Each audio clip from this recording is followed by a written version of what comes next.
Hello बच्चों, कैसे हो आप लोग? अच्छा, एकदम मस्त। ठीक है, तो हम लोग स्टार्ट कर रहे हैं। क्या चीज हम लोग आज देखेंगे कैसे असंतुलित रासायनिक समीकरण को संतुलित किया जाता है।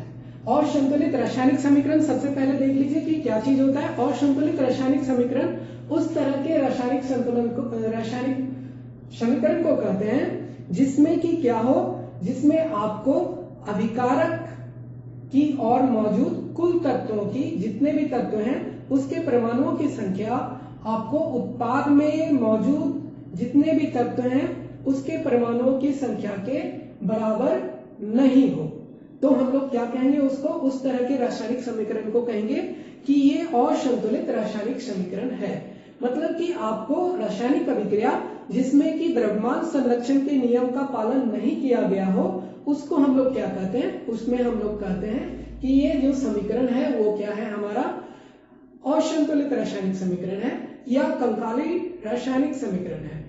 ठीक है, तो सबसे पहले हम लोग एक उदाहरण चेक करते हैं कि कैसे किसी भी रासायनिक समीकरण को हम लोग कह सकते हैं, चेक कर सकते हैं कि ये असंतुलित है या संतुलित रासायनिक समीकरण है। तो सबसे पहले ले लीजिए, मान लीजिए कि आपको जिंक की अभिक्रिया करवा रहे हैं, किसके साथ, सल्फ्यूरिक अम्ल के साथ इसकी अभिक्रिया करवा रहे हैं और ये क्या बना रहा है, जिंक सल्फेट का फॉर्मेशन उत्पादन कर रहा है, इसके साथ हाइड्रोजन गैस की उत्पत्ति हो रही है। ठीक है, तो हाइड्रोजन का फॉर्मेशन हाइड्रोजन बन रहा है। तो सबसे पहले चेक करके बताइए कि ये संतुलित रासायनिक समीकरण है कि नहीं है।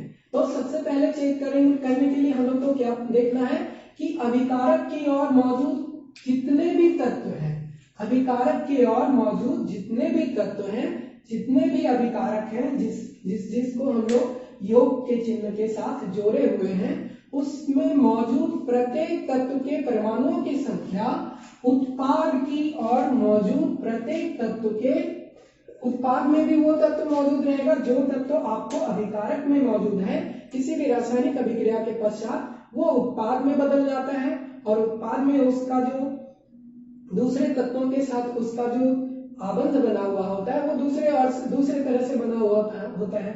तो उस चीज में हम लोग को कोई भी नया तत्व नहीं मिलता है। किसी भी रासायनिक अभिक्रिया में जो अभिकारक में जितने तत्व मौजूद होते हैं उतने ही तत्व आपको किस चीज में मौजूद होंगे, उत्पाद में भी मौजूद होंगे। कोई नया तत्व रासायनिक अभिक्रिया में ना आएगा ना इससे विलुप्त होगा। तो उस तरह के रासायनिक अभिक्रिया जिसमें कि आपको जितने अभिकारक हैं, अगर कुल अभिकारक के जितने भी तत्व हैं उसकी परमाणुओं की संख्या अगर उत्पाद में मौजूद प्रत्येक तत्व जो भी तत्व था उसमें मौजूद परमाणुओं की संख्या अगर बराबर हो जाए तो उस तरह के समीकरण को हम लोग क्या कहेंगे, संतुलित रासायनिक समीकरण। लेकिन जब ये बराबर नहीं होगा, मतलब कि जिस समय ये द्रव्यमान के संरक्षण का नियम पालन नहीं करेगा, तो उस समय इसको हम लोग क्या कहेंगे, असंतुलित रासायनिक समीकरण कहेंगे। तो सबसे पहले हम लोग देखते हैं, लिख लीजिए अभिकारक, लिख लीजिए इसको दो भाग में इसको हम लोग विभक्त कर देते हैं, उत्पाद। ठीक है, इसमें कौन कौन से तत्व हैं, जिंक का इसमें परमाणु की संख्या कितनी है, एक। उत्पाद की और परमाणु की संख्या कितनी है, एक। और उसके बाद हाइड्रोजन की इस साइड परमाणु की संख्या कितनी है, दो मौजूद है। और उस साइड कितनी मौजूद है, इस साइड भी दो मौजूद है। इस और सल्फर के परमाणु की संख्या कितनी है, एक है। और उस और भी एक ही सल्फर का परमाणु है। और इस साइड देखिए आपको ऑक्सीजन का अगर 4 परमाणु है तो ऑक्सीजन का इस और 4 परमाणु है, तो इस और भी ऑक्सीजन का 4 परमाणु ही मौजूद है। तो इस तरह से हम लोग कह सकते हैं कि ये जो हम लोग उदाहरण लिए हुए हैं, ये उदाहरण किस चीज का है, ये संतुलित रासायनिक समीकरण का उदाहरण है। इसमें कोई भी तत्व ऐसा नहीं है जो अभिकारक की ओर मौजूद है और उत्पाद में उसके परमाणुओं की संख्या में कोई अंतर है। जितने संख्या में कोई तत्व अभिकारक की ओर मौजूद है उतने ही संख्या में वो उत्पाद की ओर भी मौजूद है। बस क्या हुआ है, इस रासायनिक समीकरण के फलस्वरूप इस रासायनिक अभिक्रिया के फलस्वरूप क्या हुआ है कि इसके व्यवस्था में अंतर हो गया है। यहाँ पे जिंक अकेला था, अब ये जिंक किसके साथ है, सल्फर आयन के साथ मौजूद है। यहाँ पे हाइड्रोजन सल्फर आयन के साथ, हाइड्रोजन आयन सल्फर आयन के साथ मौजूद, सल्फेट आयन के साथ मौजूद था। अब यहाँ पे हाइड्रोजन अपना गैसीय अवस्था में मौजूद हो गया, मतलब कि इसकी व्यवस्था में अंतर आ गया, तो इसके कारण ये रासायनिक अभिक्रिया हुआ है। तो अब हम लोग कोई दूसरा उदाहरण लेते हैं जिसमें कि आपको उत्पाद की और तत्वों की संख्या में अंतर हो, तो उसको हम लोग क्या करेंगे, उसको हम लोग संतुलित करने की कोशिश करेंगे। तो दूसरा उदाहरण आप लोग के ही बुक से ले लेते हैं। आपके बुक में एक रासायनिक अभिक्रिया दिया हुआ है जिसमें कि आपको लोहे का या कहिए कि आयरन का, जिसमें हम लोग आयरन की अभिक्रिया करवाते हैं किसके साथ, जल के साथ अभिक्रिया करवाते हैं, और ये iron oxide Fe3O4 plus hydrogen gas का निर्माण करता है।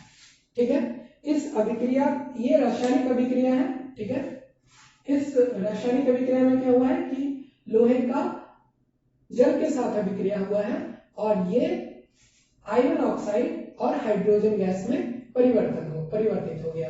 तो उसी चीज को हम लोग क्या किए, सूत्र की मदद से लिखे। तो सूत्र की मदद से जब उस रासायनिक परिवर्तन को लिखे तो उसको हम लोग क्या कहते हैं, उसको हम लोग कहते हैं रासायनिक समीकरण कहते हैं। अब ये जो रासायनिक समीकरण है कि ये, इसको हम लोग को चेक करके देखना है, इसको हम लोग को चेक करके देखना है कि क्या प्रत्येक तत्व के परमाणु दोनों ओर मौजूद हैं, तो वो बराबर संख्या में मौजूद हैं या उसके संख्या में अंतर है। जब संख्या में अंतर होगा तो वो असंतुलित रासायनिक समीकरण होगा।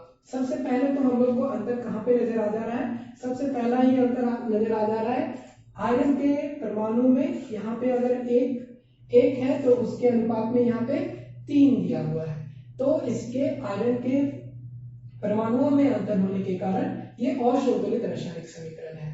तो जैसे ही आपको पता चल गया कि ये असंतुलित रासायनिक समीकरण है, इसको आप क्या कर दीजिए, इसको संतुलित करने के लिए अभिकारक की ओर जितने भी अभिकारक हैं सबको आप एक बॉक्स के अंदर, मतलब कि बंद कर दीजिए।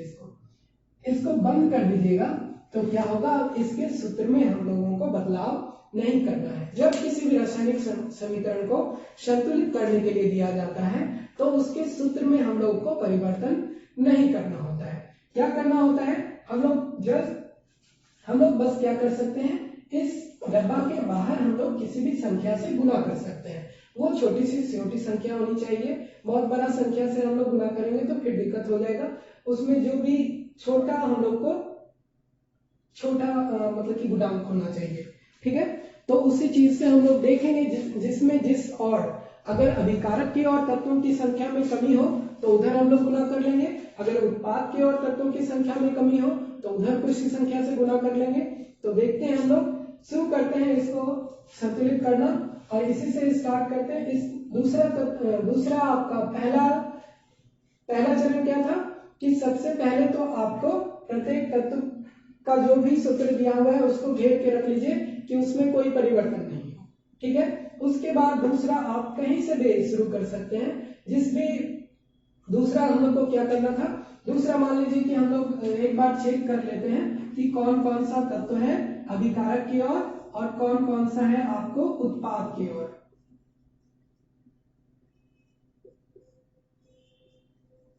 और उसके संख्या, मतलब कि उसके उस तत्वों के संख्या में क्या अंतर है। यहाँ पे 1 है और यहाँ पे क्या दिया हुआ है, उत्पाद की ओर 3 दिया हुआ है।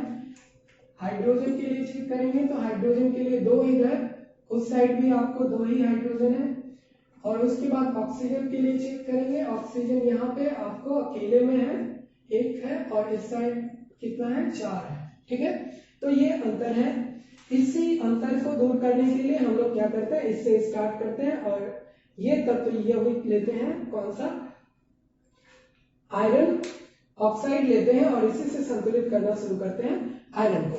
तो इस और 3 है और इस और 1 है, तो यहाँ पे 1 है और यहाँ पे 3 आयरन है। तो बराबर करने के लिए हम लोग को क्या करना पड़ेगा, इसको भी 3 गुना करना पड़ेगा। तो ये क्या हो जाएगा, 3 हो जाएगा। तो इसी चीज को अगर हम लोग इस तरह से लिखें तो हम लोग क्या कर सकते हैं, इसमें हम लोग परिवर्तन कर सकते हैं। क्या चीज, इसमें परिवर्तन कर सकते हैं। यहाँ पे हम लोग 3 से गुना कर देंगे। जैसे ही 3 से गुना करेंगे तो ये क्या हो जाएगा, 3fe, ठीक है, ये गुना हो गया।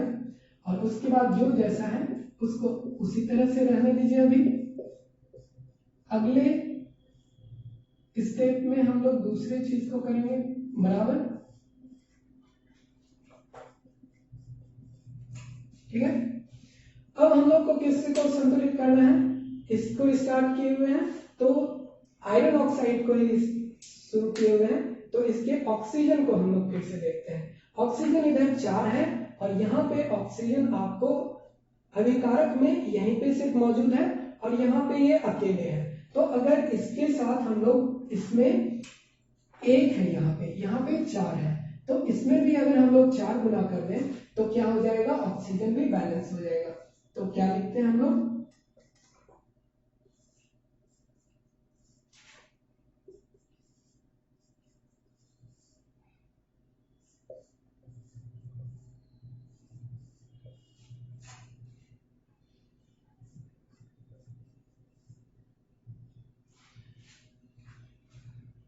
अब हम लोगों को चेक करना है क्या चीज, हाइड्रोजन को चेक करना है। आयरन माइनस आयरन दोनों और लोहा दोनों और बराबर हो गया, उसके बाद ऑक्सीजन भी बराबर हो गया है। अब हाइड्रोजन की संख्या में, हाइड्रोजन के परमाणुओं की संख्या में अंतर है। इधर 4 और 2, 4 को 2 से गुना कीजिएगा, 8 हाइड्रोजन के परमाणु हैं। अगर यहाँ पे 8 हाइड्रोजन के परमाणु हैं तो यहाँ पे कितना होगा, यहाँ पे 2 ही हाइड्रोजन का परमाणु है। तो इस दोनों को बराबर करने के लिए हम लोग को क्या करना पड़ेगा, इस और पहले दोनों दो क्रिया में हम लोग को क्या करना पड़ा, अभिकारक की ओर गुना करना पड़ा। अब चूंकि उत्पाद की ओर परमाणुओं की संख्या में कमी है तो जितना संख्या में कमी है उतना गुना इस साइड हम लोग कर सकते हैं। उस छोटे से संख्या से हम लोग गुना करके दोनों ओर बराबर कर सकते हैं। तो ये भी ऐसे हो जाएगा। तो हम लोग को सबसे अंत में एक संतुलित रासायनिक समीकरण प्राप्त होगा जिसमें कि कुल उत्पाद की संख्या, जितना भी उत्पाद में तत्व है वो संख्या आपको अभिकारक में मौजूद कुल तत्वों के संख्या के बराबर हो जाएगा।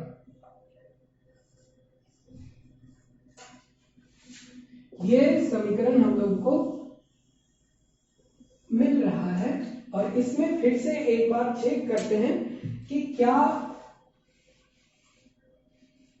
कुल तत्व अभिकारक और उत्पाद की ओर बराबर है कि नहीं है। इसमें आयरन का इधर 3 आयरन के परमाणु और इस और आयरन के 3 परमाणु, यहाँ पे भी 3, अभिकारक में भी 3, उत्पाद में भी 3। फिर उसके बाद हाइड्रोजन को चेक कीजिए, हाइड्रोजन का 4 दूनी 8 और यहाँ पे 4 दूनी 8, मतलब कि 8 हाइड्रोजन मौजूद है, ठीक है। उसके बाद ऑक्सीजन को चेक कीजिए, यहाँ पे 4 और यहाँ पे भी 4, तो ऑक्सीजन के भी तत्व मौजूद है जो बराबर संख्या में है। तो ये जो रासायनिक समीकरण है ये संतुलित रासायनिक समीकरण है और इस समीकरण में हम लोग को क्या, ये समीकरण हम लोगों को क्या क्या सूचना देगा, ये समीकरण हम लोगों को सूचना देगा कि 3 मोल हाइड्रोजन 4 मोल जल के साथ अभिक्रिया करके 1 मोल आयरन ऑक्साइड और 4 मोल हाइड्रोजन के गैस का निर्माण कर रहा है। ये जो मोल है इसकी परिभाषा हम लोग इसी आप लोग के 10वें में ही, मतलब क्लास 10 में ही हम लोग पढ़ेंगे और ये आगे के अध्याय में है।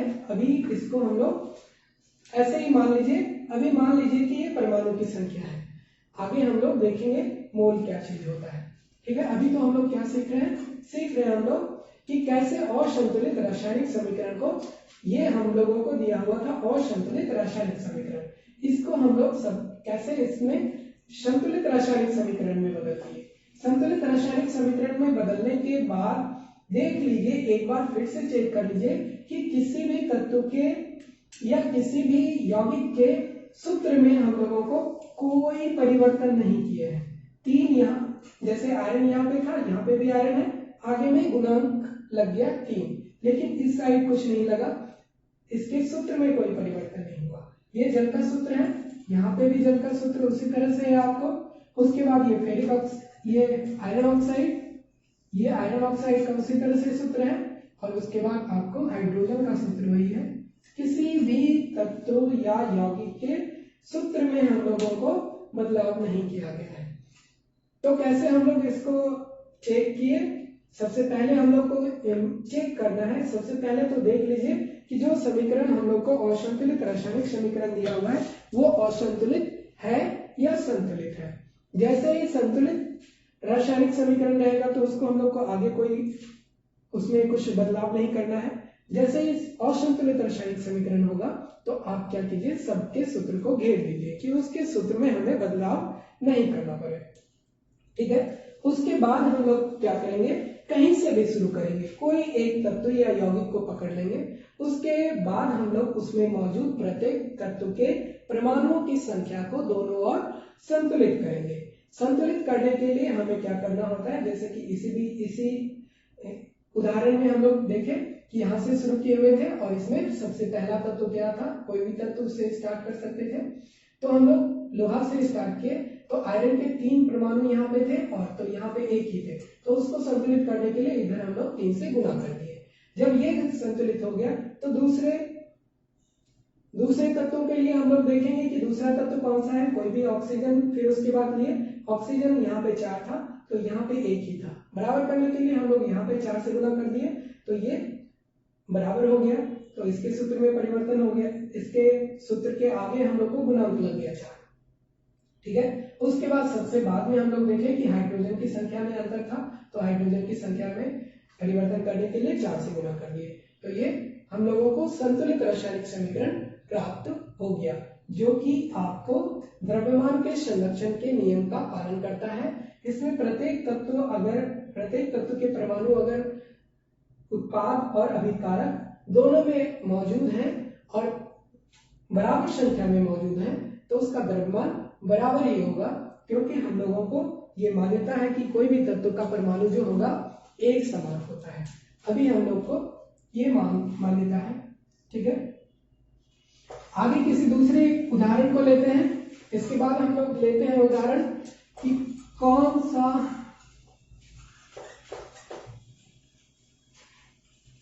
जो हम लोग के एनसीईआरटी में दिया हुआ है क्वेश्चन, उसी को हम लोग सॉल्व करने के लिए कोशिश करेंगे। सबसे पहला उदाहरण हम लोग को क्या दिया हुआ है, प्रश्न उत्तर में दिया हुआ है नाइट्रिक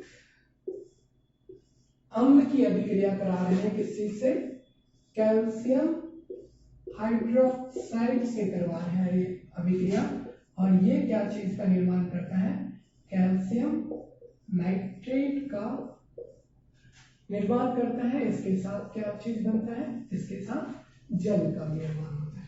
ठीक है, तो ये तत्व, ये आपको रासायनिक समीकरण दिया हुआ है। सबसे पहले चेक करके ये बताइए कि क्या ये संतुलित रासायनिक समीकरण है या असंतुलित है। तो सबसे पहले चेक कर लीजिए कौन कौन सा तत्व है, हाइड्रोजन है, नाइट्रोजन है, ऑक्सीजन है, फिर कैल्शियम है, यही तत्व मौजूद है।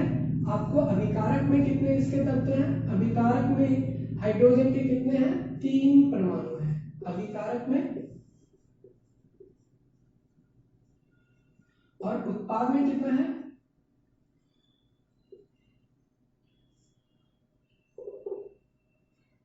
उत्पाद में भी देखिए आपको हाइड्रोजन को चेक कर रहे हैं तो उस साइड 2 मौजूद है, तो ये असंतुलित रासायनिक समीकरण है, हम लोग को मिल गया।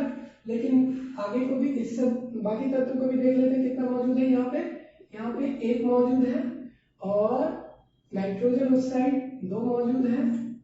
फिर उसके बाद ऑक्सीजन को चेक कर लीजिए, 3 यहाँ पे और 2 यहाँ पे, 5, और उत्पाद में कितना, 3 दूनी 6 प्लस 1 7 है। और उसके बाद फिर कैल्शियम कितना है, 1 इधर है 1 उधर भी है। कैल्शियम के परमाणुओं की संख्या दोनों ओर बराबर था। ठीक है, तो ये हम लोगों को पक्का मिल गया है कि ये जो समीकरण दिया हुआ है ये असंतुलित रासायनिक समीकरण है। तो इसको आप लोग क्या कर लीजिए, सबसे पहला स्टेप क्या करना है, आप लोग को सबसे पहला काम करना है कि आप इसको घेर दीजिए, इसके सूत्र में कोई बदलाव नहीं होगा। अब हम लोग कहीं से भी शुरू कर सकते हैं, तो किसी से भी स्टार्ट करते हैं। मान लीजिए कि कैल्शियम नाइट्रेट से ही स्टार्ट करते हैं। कैल्शियम नाइट्रेट से जब स्टार्ट करते हैं तो कैल्शियम का अगर हम लोग चेक करें तो कैल्शियम इस साइड भी एक है, उस साइड भी एक है। तो संतुलन किसको करना है, संतुलित करना है आपको नाइट्रोजन की संख्या को। नाइट्रोजन यहाँ पे 2 है और यहाँ पे 1 है, तो यहाँ पे 1 नाइट्रोजन और यहाँ पे 2 नाइट्रोजन को संतुलित करने के लिए आपको इस और 2 से गुणा करना पड़ेगा।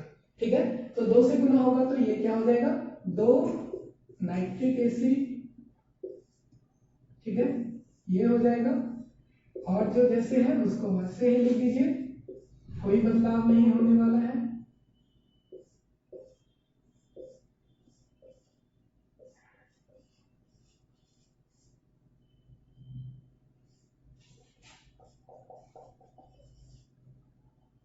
ठीक, अब इसके सूत्र में हम लोग को चेक करना है। अब दूसरे और चेक करने के लिए हम लोग क्या कर सकते हैं, कैल्शियम नाइट्रेट को हम लोग बैलेंस करना स्टार्ट किए थे, इसको संतुलित करना शुरू किए, तो क्या हो गया, कैल्शियम यहाँ पे कैल्शियम बराबर हो गया, नाइट्रोजन 2 था यहाँ पे, नाइट्रोजन को भी हम लोग बराबर कर दिए।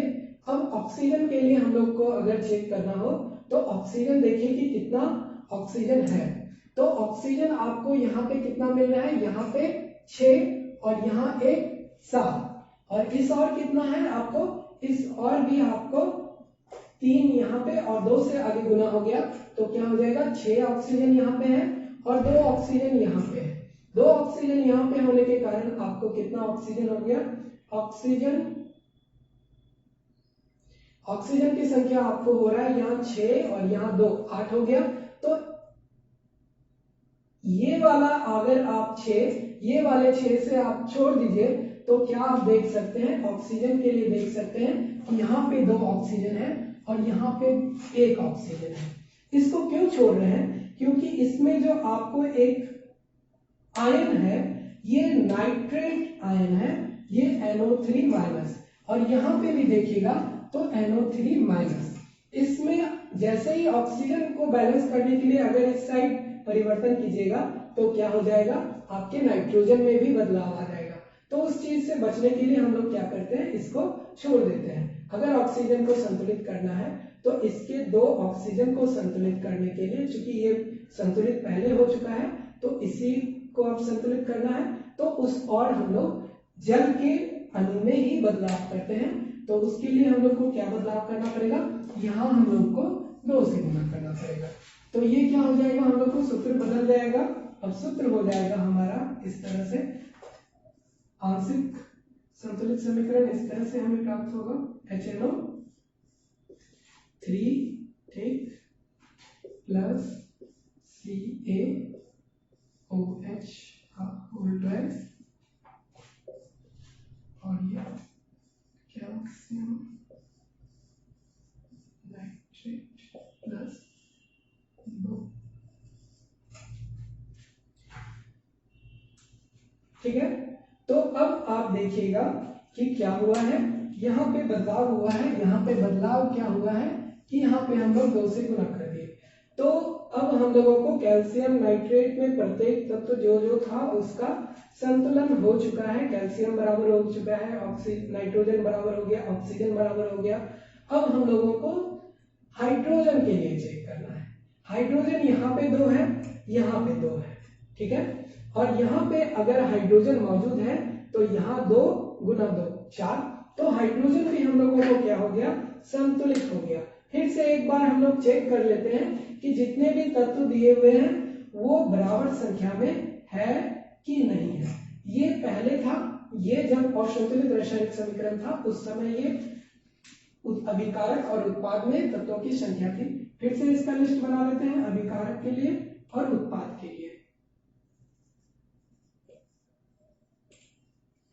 अभिकारक और उत्पाद में एक बार फिर से कौन कौन सा तत्व है, हाइड्रोजन, नाइट्रोजन, ऑक्सीजन और ये कैल्शियम मौजूद है। तो उसके लिए आप चेक कर लीजिए अभिकारक में हाइड्रोजन कितना है। अभिकारक में हाइड्रोजन आपको 2 और यहाँ 2, 4 है। उत्पाद में कितना है, उत्पाद में भी आपको 4 हाइड्रोजन है। नाइट्रोजन के लिए चेक कीजिएगा तो 2 यहाँ पे नाइट्रोजन है। उत्पाद में भी आपको 2 नाइट्रोजन मौजूद है, 2 नाइट्रोजन, 2 नाइट्रोजन। ऑक्सीजन के लिए चेक कीजिएगा तो यहाँ पे 6 और ये 2, 8। इस और चेक करते हैं तो 3 को 2 से गुना कीजिएगा तो 6 और यहाँ पे 2, 8। तो ऑक्सीजन भी 8 यहाँ पे है, ऑक्सीजन भी 8 यहाँ पे है। उसके बाद आप लोग कैल्शियम चेक कीजिएगा, कैल्शियम यहाँ पे 1 है, कैल्शियम यहाँ पे भी 1 है। तो कैल्शियम दोनों और 1 है।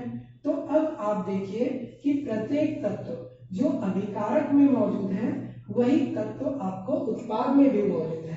कोई ऐसा तत्व नहीं है जो अभिकारक में हो और उत्पाद में मौजूद नहीं हो, या कोई ऐसा तत्व उत्पाद में नहीं है जो अभिकारक में नहीं मौजूद हो।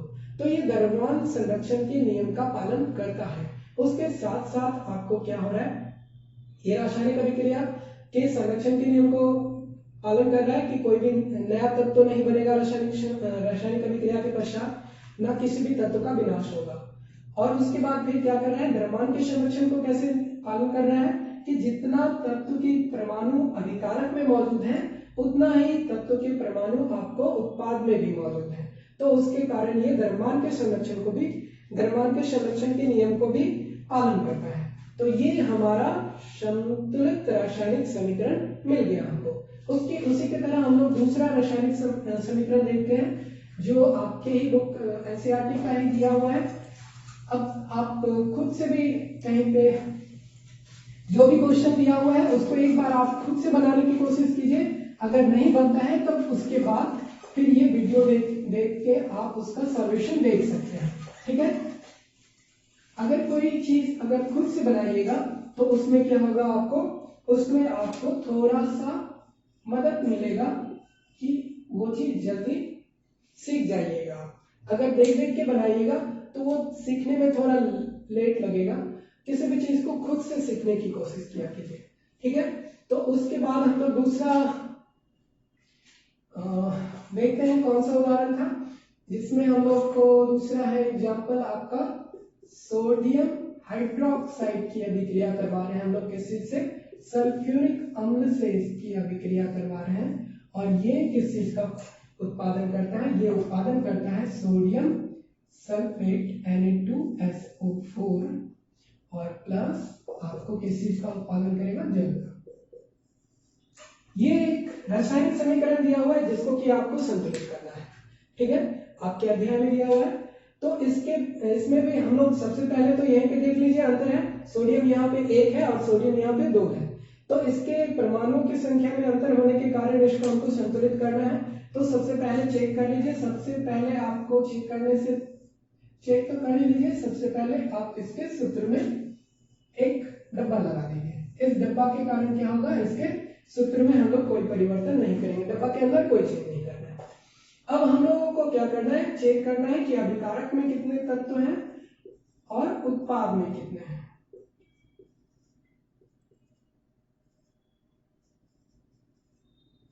अभिकारक और उत्पाद में कुल तत्वों के लिए हम लोग चेक करेंगे। सोडियम के लिए चेक करते हैं, सोडियम यहाँ पे 1 है और उत्पाद में आपको 2 है। उसके बाद ऑक्सीजन के लिए चेक कीजिए, ऑक्सीजन इस साइड कितना है, ऑक्सीजन इधर 1 और इधर 4, 5 ऑक्सीजन है। इस साइड कितना है, उस साइड भी आपको 5 ही है। तो ऑक्सीजन आपको संतुलित है। उसके बाद क्या करना है, हाइड्रोजन के लिए चेक कीजिए, हाइड्रोजन यहाँ पे 1 और यहाँ पे 2, 3 हाइड्रोजन, उस साइड आपको 2 ही हाइड्रोजन है। हाइड्रोजन की संख्या में अंतर है, सल्फर की संख्या में यहाँ पे 1 और उस साइड भी 1, सल्फर भी आपको संतुलित है। तो हम लोगों को क्या क्या मिल गया, हम लोगों को मिल गया कि अंतर है इसके परमाणुओं की संख्या में, सोडियम के परमाणुओं की संख्या में अंतर है और आपको हाइड्रोजन के परमाणु की संख्या में अंतर है और बाकी किसी में अंतर नहीं है। तो देखते हैं किससे स्टार्ट करें, इसी से स्टार्ट करते हैं ठीक करना। तो सोडियम की संख्या को हम लोग सबसे पहले चेक करते हैं। यहाँ पे 2 है, यहाँ पे 1 है, तो इसके लिए हमको क्या करना पड़ेगा, इस और 2 से गुना करना पड़ेगा। तो 2 से गुना करने के बाद ये क्या हो जाएगा 2NaOH, 2 सोडियम हाइड्रोक्साइड का अणु हो जाएगा ये। इसके बाद जो जैसा है उसको वैसा ही छोड़ दीजिए अभी।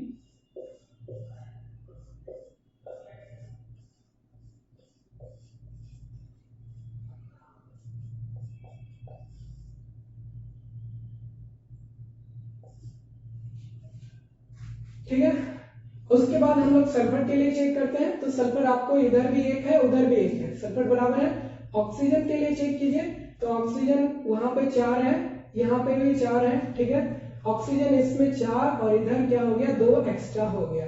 तो ये जो 2 ज्यादा ऑक्सीजन है यहाँ पे, इसके कारण अंतर हुआ है, यहाँ पे 2 और यहाँ पे 1। तो ऑक्सीजन के तत्वों की संख्या को आपको, ऑक्सीजन तत्व की परमाणुओं की संख्या को बराबर करने के लिए आपको क्या करना पड़ेगा, देख लीजिए फिर से। आपको क्या करना है कि यहाँ पे 2 ऑक्सीजन है और यहाँ पे 1 ही ऑक्सीजन है, तो यहाँ पे भी ऑक्सीजन है, यहाँ पे भी ऑक्सीजन है। क्योंकि ये जो ऑक्सीजन है ये भी सल्फेट आयन का ही है, SO4-2 वाला जो आयन होता है उसके साथ है ये। तो ये जो आयन है उसमें अगर बदलाव करते हैं आप, तो यहाँ बदलिएगा तो सल्फर की संख्या में अंतर आ जाएगा। तो इसी कारण क्या करते हैं, यहाँ का ऑक्सीजन बैलेंस करने के लिए यहाँ पे कोई परिवर्तन नहीं करेंगे, इस दोनों में कोई परिवर्तन नहीं करेंगे, वो पहले से संतुलित है। परिवर्तन करना है यहाँ पे या यहाँ पे, दोनों ऑक्सीजन का आपको जल में या सोडियम हाइड्रोक्साइड में चेंज करना है। तो चूंकि सोडियम हाइड्रोक्साइड में 2 है और वाटर में 1 है, जल में 1 है, तो जल वाले को हम लोग 2 से गुना कर देते हैं तो ऑक्सीजन की संख्या बराबर हो जाएगी। तो उसके लिए हम लोग क्या देखते हैं 2NaOH, ठीक है, प्लस H2SO4, ये क्या बन रहा है आपको, बन रहा है Na2SO4। और ये क्या किए हुए हैं हम लोग, इसमें 2 से गुना किए हुए हैं, इसमें जो 2 से गुना किए हुए हैं तो ये क्या हो गया 2H2O हो गया।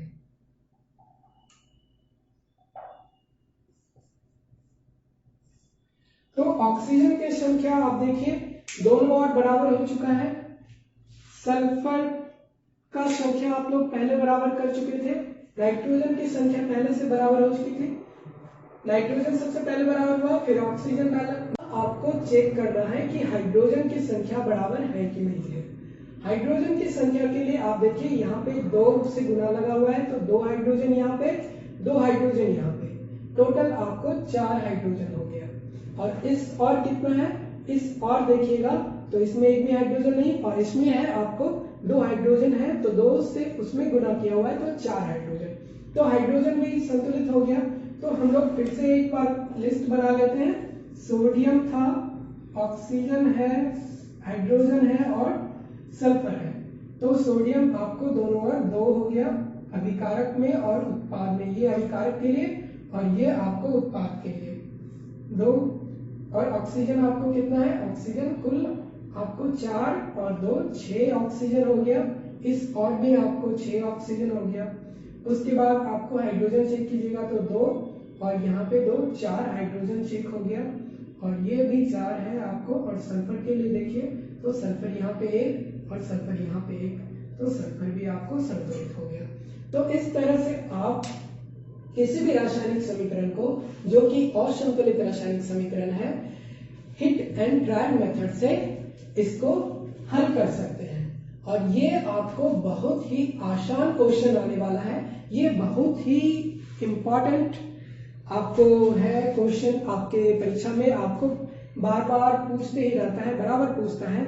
और इस चीज को आप जितना प्रैक्टिस कीजिएगा, खुद से जितना आप कोशिश कीजिएगा, उतना आसानी से आप उतना जल्दी उस तरह के क्वेश्चन को आप बना सकते हैं। तो आपको तीसरा क्वेश्चन देखते हैं। आपका 4 क्वेश्चन शायद दिया हुआ है संतुलित रासायनिक समीकरण को संतुलित करने के लिए। ठीक है। तो रासायनिक समीकरण को संतुलित करने का तीसरा हम लोग को 2 बना चुके हैं, तीसरा देखते हैं।